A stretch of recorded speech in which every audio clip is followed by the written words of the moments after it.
आज की वीडियो में मैं आपको एक्सप्लेन करूंगा approaches which enhance the crop yield.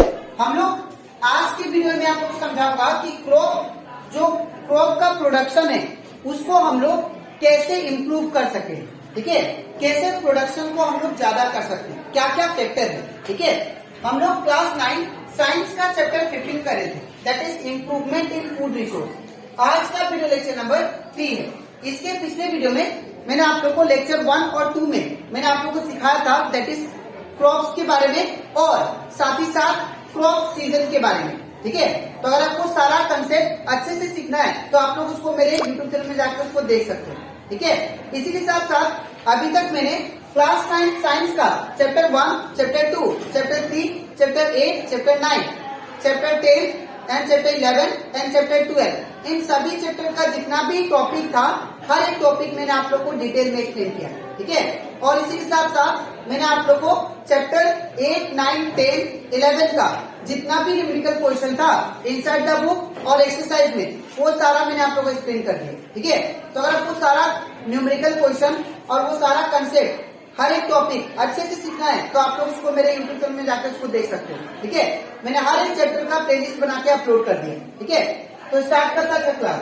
यहाँ पे हम लोग इस वीडियो में मैं आप लोगों को समझाऊंगा सबसे पहले कि क्रॉप का प्रोडक्शन जो है वो उसको कैसे इंक्रीज किया जाए। ठीक है, अब क्रॉप्स का जो प्रोडक्शन है उसको इंक्रीज करने का क्या उपाय है। ठीक है, तो यहाँ पे सबसे पहले यहाँ पे कुछ फैक्टर पड़ेंगे जिसके थ्रू क्रॉप का प्रोडक्शन बढ़ सकता है। ठीक है, तो यहाँ पे सबसे पहले गुड एंड हेल्दी सीड। अगर आप लोग फार्मिंग के दौरान अगर अच्छा सीड लेते हो, ठीक है, फार्मिंग में अगर अच्छा सीड लगाते हो, ठीक है, फार्मिंग करने के लिए तो आप लोग का जो क्रॉप्स का प्रोडक्शन होगा वो जो सीड आएगा, सीड निकलेगा उसका वो बहुत ही हाई क्वालिटी का होगा। ठीक है, दैट मीन्स यहाँ पे गुड क्वालिटी सीड आपको प्रोड्यूस भी होगा।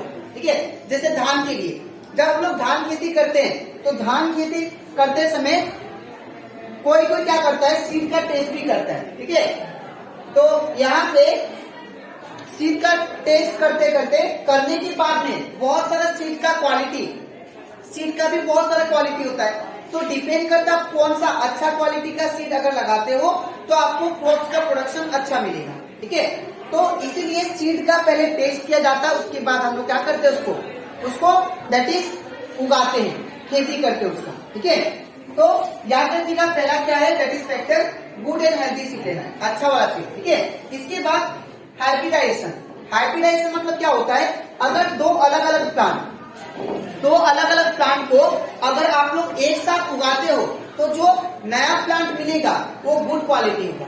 जैसे कि यहाँ पे ह्यूमन बीइंग में भी होता है। ह्यूमन बीइंग में क्या करते हैं, जब रिप्रोडक्शन करते हैं तो याद रखिएगा सेम डीएनए वाला अगर करने से रिप्रोडक्शन तो जो बच्चा आता है ऑफस्प्रिंग वो अच्छा नहीं होता है। ठीक है, लेकिन अगर डिफरेंट क्वालिटी का होगा, जैसे कि मान लीजिए अगर डिफरेंट कम्युनिटी का होगा तो जितना ज्यादा वेराइटी होगा, जितना ज्यादा वेरिएशन होगा, ऑफस्प्रिंग उतना अच्छा होगा। इन द सेम वे हमारे प्लांट्स में भी है, प्लांट्स में भी अगर जितना ज्यादा वेराइटी लेते हो आप लोग, जैसे कि आप लोग पी प्लांट किए और पी प्लांट के साथ दैट इज ग्राम चना खेती की एक साथ, तो यहाँ पे जो रिजल्टेंट आएगा प्लांट वो क्या होगा, बेस्ट क्वालिटी का होगा। ठीक है, वो जो रिजल्टेंट होगा उसका वेराइटी चेंज होने के कारण वो जो प्लांट जन्म लेगा वो क्या होगा, दैट इज वो न्यू वेराइटी का प्लांट होगा। ठीक है, तो यहाँ पे वही लिखा हाइब्रिडाइजेशन मतलब दो प्लांट को क्रॉस कराना।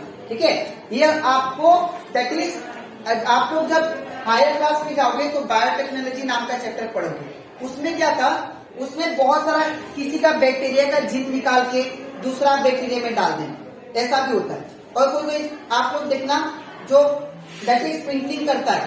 ठीक है, जो एक इंसेक्ट होता है देखिएगा आप लोग जो ट्विंकल करता है उसका जीन निकाल के प्लांट्स में अगर ये चीज हो चुका है, साइंटिफिकली प्रूफ हो चुका है, वो प्लांट्स में इंजेक्ट कर दिया था उसका जीन, तो वो भी क्या करने लगा रात को, तो वो भी प्लांट्स क्या हुआ रात को चमकने लगा। तो दैट मीन्स यहाँ पे दूसरा का जीन निकाल के दूसरा में इंजेक्ट कर दिया दूसरा प्लांट में। ठीक है, तो यहाँ पे क्या हुआ, वेराइटी, यहाँ पे वेरिएशन, एक नया प्लांट जन्म लिया। ठीक है, तो इसको क्या बोलते हैं, hybridization. In the same way plants में भी ऐसा होता है, ठीक है। बहुत सारा क्रॉप्स को, दो अलग अलग क्रॉप्स को जब हम लोग एक साथ उगाते हैं तो लोग क्या करते हैं, हाइब्रिड मतलब क्रॉसिंग करते हैं, ठीक है। और क्रॉसिंग करने के बाद एक न्यू वेराइटी का प्लांट निकलता है, ठीक है।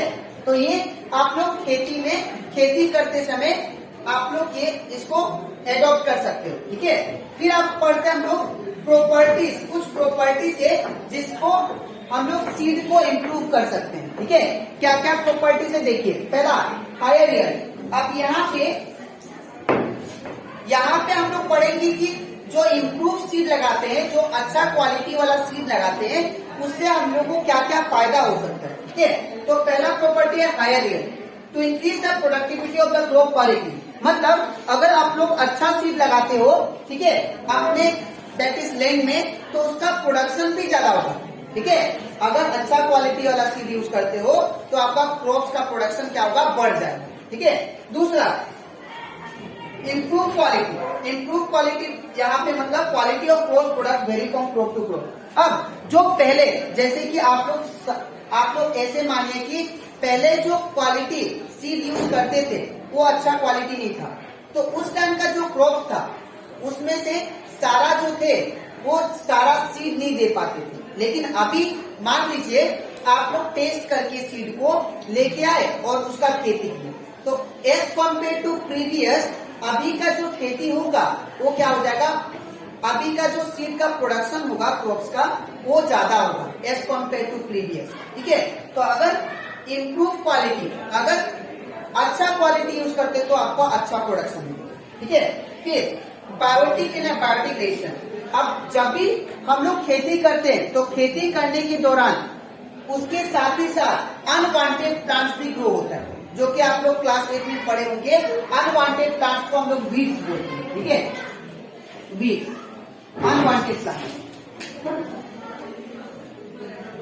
अनवांटेड प्लांट्स, जो प्लांट्स हमें नहीं चाहिए होता है उसको बोलते हैं अनवांटेड प्लांट। जब भी आप लोग खेती करते हो तो खेती करते समय देखना साइड साइड में घास भी हो जाता है, जो कि क्या करता है, क्रॉप्स को नुकसान पहुंचा सकता है, ठीक है। और उसी के साथ साथ कुछ इंसेक्ट भी होते हैं जो कि क्या करते हैं, क्रॉप्स को नुकसान पहुंचाते हैं, ठीक है। तो यहाँ पे बायोटिक मतलब हो गया जिसके अंदर लाइफ होता है, इंसेक्ट वगैरह, ठीक है। और एबायोटिक मतलब जिसके अंदर जान नहीं है, जैसे कि कोई प्लास्टिक हो गया, ठीक है, कोई रेपर्स हो गया, वो फेंक दिया, ठीक है। तो अगर क्रॉप्स में फेंक दिया प्लास्टिक सब, तो प्लास्टिक डिकम्पोज तो नहीं होता, तो क्या करेगा, क्रॉप्स को खराब करना स्टार्ट कर देगा, ठीक है। और बायोटिक में कौन सा आ गया, एग्जाम्पल घास आ गया, ठीक है, ग्रासेस, जो अनवांटेड वीड, अनवांटेड प्लांट्स है उसको बोलते हैं हम लोग, दैट इज बायोटिक फैक्टर, ठीक है। और बायोटिक रेजिस्टेंस। और साथ ही साथ जो इंसेक्ट भी होते हैं वो भी क्या करते हैं, क्रॉप्स को दैट इज हार्म पहुंचाते हैं, ठीक है। तो उनको रोकने के लिए हम लोग क्या यूज करते हैं, फर्टिलाइजर का यूज करते हैं, ठीक है, ताकि वो क्या हो, हमारा क्रॉप्स जो है उनको नुकसान ना पहुंचाए, ठीक है। और जितना भी वीड्स है, अनवांटेड प्लांट, उसको मार दें, और इवन इंसेक्ट भी उसमें ना लगे। तो इससे क्या होगा, क्रॉप्स का प्रोडक्शन बहुत ही ज्यादा हो जाए, ठीक है। तो आई होप आपको सारा कंसेप्ट अच्छे से क्लियर हो जाता है, ठीक है। तो इस तरह हम लोग क्रॉप्स का प्रोडक्शन को बढ़ा सकते हैं। याद रखिएगा, जितना ज्यादा वेराइटी आप लोग लोगे उतना ज्यादा प्रोडक्शन अच्छा होता है, ठीक है। तो ये कंप्यूटर का हमारा that is crops variety improvement, ठीक है। अब इसके नेक्स्ट वीडियो में मैं आप लोगों को एक्सप्लेन करूंगा बाकी जो बचा है वो टॉपिक, ठीक है। तो आज के लिए इतना ही, मिलते हैं नेक्स्ट वीडियो।